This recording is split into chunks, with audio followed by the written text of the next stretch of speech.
जनगणना के आधार पर जिनकी जितनी जनसंख्या भारी होगी उसके अनुसार उनकी हिस्सेदारी होनी चाहिए। नमस्कार, राष्ट्रीय जनता खबर और ए न्यूज़ में आपका बहुत बहुत स्वागत है। देखिए, इस वक्त हम छपरा में हैं और आरजेडी के कद्दावर नेता तरैया से पूर्व विधायक आरजेडी रह चुके हमारे साथ मृतिका प्रसाद राय जी हैं। इनसे हम बात करेंगे कि आज जो है जिस तरीके से तेजस्वी के एक आह्वान पर पूरा जिला में, बिहार के 38 जिला में जो जिस तरीके से धरना प्रदर्शन किया गया है उसका उद्देश्य क्या है, उसके बारे में हम जानने की प्रयास करेंगे। क्या इन लोगों का मांग है सरकार से। सर, सबसे पहले हमारे राष्ट्रीय जनता खबर न्यूज़ में बहुत बहुत स्वागत है। सर, आपका भी बहुत बहुत स्वागत है। नमस्कार, मैं मृतिका प्रसाद राय, पूर्व विधायक तरैया, आप सबों का हार्दिक अभिनंदन और स्वागत करता हूँ। सर, जिस तरीके से आप लोग एक तरफ से मोर्चा खोल दिए हैं सरकार के खिलाफ और ये 25 में चुनाव भी है विधानसभा का, इसको लेकर क्या मतलब आप लोग का रणनीति है और ये आज धरना प्रदर्शन भी आप लोग किए? ये जो आज धरना प्रदर्शन हुआ है ये एक रणनीति का ही हिस्सा है। सबसे बड़ा चीज़ है कि आपने देखा है 17 महीने के कार्यकाल में जो महागठबंधन की सरकार थी, जिसमें माननीय नेता प्रतिपक्ष अभी वर्तमान में है, जो उस समय उप मुख्यमंत्री थे, और जिस तरह से उन्होंने कार्य उन 17 महीनों में किया,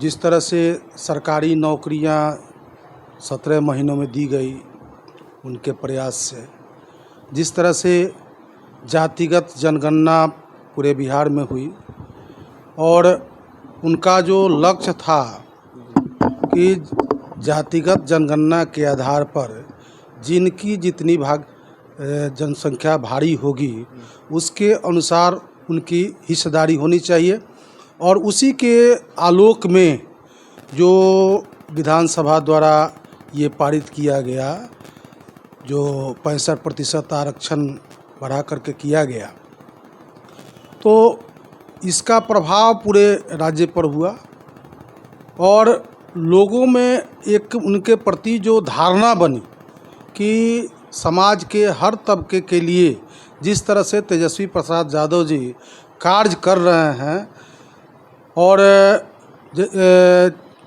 जो कार्य का नतीजा सामने आया है, जो बेरोजगारों के बीच में जो संदेश गया, जिस तरह से लगभग 5 लाख के आसपास नौकरियां दी गई और आरक्षण के जल लागू हो जाने के बाद अब हिस्सेदारी जो पिछड़ों की SC ST की जो हिस्सेदारी है उसके अनुसार नौकरी मिलनी थी। तो ये एक साजिश राज्य सरकार द्वारा, अभी जो वर्तमान में सरकार जो है, एक साजिश कर करके अपने लोगों को हाई कोर्ट में रीट करवा दिया इस आरक्षण के खिलाफ, और रीट का नतीजा हुआ कि हाई कोर्ट ने रद्द कर दिया। फिर दिखावा के लिए सरकार जो है सुप्रीम कोर्ट गई, सुप्रीम कोर्ट में भी सुप्रीम कोर्ट ने खारिज कर दिया। यदि सरकार की मंशा सही रही होती, इस आरक्षण के पक्ष में यदि सरकार की मंशा सही रही होती, तो केंद्र में जैसे उनकी सरकार है, NDA की सरकार है, डबल इंजन की सरकार है, तो ये लोग 9वीं अनुसूची में इसको डाल देते, आरक्षण वैलिड हो जाता। तो ये पूरी तरह से साजिश रची गई और साजिश को बेनकाब किया तेजस्वी यादव ने। राज्य सरकार की मंशा और केंद्र सरकार की मंशा दोनों जो है सो उजागर हो चुकी है। तो हमारा जो आज का धरना था, हम जनता को बताना चाहते हैं कि हमारी लड़ाई वहीं पे है। जब तक हम इस लड़ाई में सफल नहीं होंगे तब तक हमारी लड़ाई जारी रहेगी। अच्छा सर, जिस तरीके से ये जो आरक्षण के लेके आप लोग जो मुहिम छेड़े हुए हैं, सरकार के विरोध जो है मोर्चा खोले हुए हैं, क्या 25 में इसका जो है अभी जो डबल इंजन का सरकार है इसका जो है घाटा होगा? सर देखिए, इसका व्यापक असर होगा, साफ स्पष्ट दिखाई दे रहा है, व्यापक असर होगा। अभी आपने देखा SC ST के लोगों के द्वारा जो प्रदर्शन किया गया, कितना व्यापक असर हुआ। आज पूरे गोलबंद हो चुका है। SC ST OBC ये सारे गोलबंद हो चुके हैं, और गोलबंदी का नतीजा क्या होगा? इन्हीं का ना वोट मैक्सिमम है, मैक्सिमम 85% वोट जो है इन्हीं लोगों का है। सर कहा जाता है कि चिराग पासवान, मांझी जी जो हैं, उसके बाद में नीतीश जी जो हैं, ये लोग जो हैं गरीबों को और आरक्षण देने में लोग गरीबों का मदद करते हैं, आरक्षण दिलवाते हैं, तो ये लोग मौन क्यों हैं? देखिए, अपने फायदे के लिए ये लोग अपना राजनीति करता है, गरीबों से इनका कोई लेना देना है नहीं। इनको है कि एक तो आरक्षित सीट से ही लड़ते हैं, आरक्षित सीट से लड़ते हैं तो निश्चित तौर पे है कि सबको वोट देना ही है। वोट देना है तो इन्हीं लोगों को देना है, इनके जाति के लोग दें या गैर जाति के लोग दें, वोट तो इन्हीं को देना है। और इस आधार पर ये लोग जो है सो चुनाव जीत जाता है। यह यदि नहीं होता, ये लोग कहीं गैर आरक्षित जगह से लड़ के देखे ना, इन लोगों का जमानत जब्त हो जाएगा। इन्हीं के लोग उनको वोट नहीं देगा, क्योंकि ये लोग उनके हक में कोई काम करता नहीं है, अपने हक की बात करता है, इनके हक की बात तो करता नहीं है। इसलिए इस चीज़ को सब लोग समझ चुका है, पूरे बिहार में या पूरे देश में। आज जीतन राम मांझी केंद्र में मंत्री हैं, चिराग पासवान केंद्र में मंत्री हैं, तो किनके वोटों को लेकर के आज ये लोग हैं। ये आरक्षित सीट से यदि ये चुनाव नहीं लड़े होते लोग, आरक्षण इन लोगों को नहीं मिला होता, तो ये लोग आज न MP बनते न केंद्र में मंत्री बनते। तो ये सब कारण बना है, और ये लोग दिखावा के लिए साथ आता है, दिखावा करके चला जाता है। क्योंकि इन लोगों को ये भी डर है कि हम ऊंची जाति का भी वोट लेते हैं, ऊंची जाति हमारा विरोध करेगा। भाजपा जो है पूर्णतः ऊंची जाति की पार्टी है, उसमें वैश्य वर्ग भी शामिल है।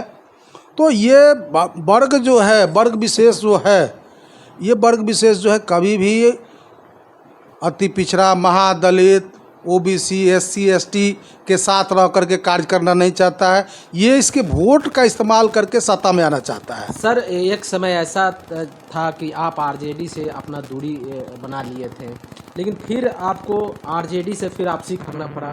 कहीं ना कहीं तरैया जो विधानसभा जो है, क्या तरैया विधानसभा से आपका जो है तेजस्वी लालू से कुछ बातचीत हुआ है टिकट को लेकर? देखिए, हमने दूरी नहीं बनाया, क्योंकि हम सिटिंग MLA थे। अचानक हमारा टिकट लोग काट दिया। जी जी। हम दूसरे दल, खमियाबा भी RJD को भुगतना पड़ा। खैर अब वो नतीजा जनता देख चुकी है, चाहे वो लोग भी जानते हैं इस चीज़ को, उससे हमको नहीं है। हमारी विचारधारा कभी भाजपा से और जदयू से मेल नहीं खाती है। जी जी। हम भाजपा में जा नहीं सकते हैं, कांग्रेस में जा नहीं सकते हैं, जदयू में जा नहीं सकते हैं। हम पार्टी छोड़े भी नहीं थे, लोगों के दबाव में आकर के हमको नॉमिनेशन करना पड़ा या चुनाव लड़ना पड़ा। जो हुआ, पार्टी ने उस समय यदि संपर्क किया होता हमसे, चूँकि टिकट पार्टी ने काट दिया। जी जी। लेकिन हम उनके विधायक थे, उनको हमें कहना चाहिए था, बताना चाहिए था कि किन कारणों से टिकट कट रहा है, या आप हमारा साथ दीजिए, पार्टी के विधायक हैं, जिसको हम टिकट दे रहे हैं उसको मदद कीजिए। तो पार्टी ने ऐसा कोई संदेश हमको नहीं दिया, न कोई नेता, न लालू यादव ने हमसे ये बात कहा, न तेजस्वी यादव ने बात कहा। तेजस्वी यादव चुनाव के दौरान तरैया आए भी थे, वो चाहते तो हमको बुला करके हमसे बात कर सकते थे, लेकिन ऐसा कुछ हुआ नहीं। तो मान लीजिए कि जहां आपकी पूछ न हुई हो तो आप क्या कर सकते हैं। आप उस समय का सर है समीकरण दूसरा था, उस समय का माहौल दूसरा था। क्या इस बार जो 25 में चुनाव होगा, आप चुनाव के लिए जाइएगा फिर से? देखिए, पार्टी का हम कार्य कर रहे हैं, पार्टी से अलग तो है नहीं, पार्टी का कार्य कर रहे हैं। पार्टी हमको जहाँ भी बुला रही है, जहाँ भेज रही है, हम कार्य कर रहे हैं। यहाँ अपने क्षेत्र में भी लगभग प्रतिदिन हम क्षेत्र में घर भी है हमारा, तो हम आते जाते रहते हैं, लोगों से मिलते रहते हैं, पार्टी का कार्य कर रहे हैं। पार्टी यदि ये समझेगी कि हम उस क्षेत्र के लायक हैं, पुनः चुनाव लड़ाना चाहेगी, तो हम कर्मठ कार्यकर्ता हैं, जीवन भर लड़ाई लड़ते आए हैं, आगे भी लड़ाई लड़ेंगे। पार्टी यदि चाहेगी तो लड़ेंगे। कहीं तो 2020 वाला तो कहानी नहीं हो जाएगा? अब भविष्य के बारे में हम कैसे आपको बताएं। भविष्य कल किसने देखा है, इसलिए उस पर हम कोई कमेंट नहीं है हमारा। पार्टी के साथ है, पार्टी के साथ रहेंगे। बहुत बहुत धन्यवाद सर बात करने के लिए।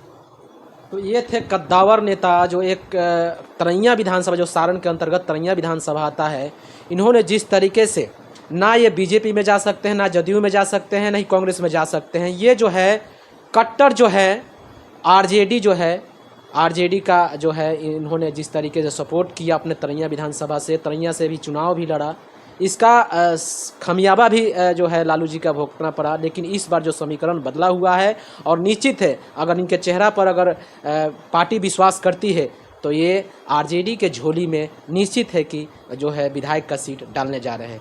तो इसी तरह आपको खबर दिखाते रहेंगे। धन्यवाद। जय हिंद।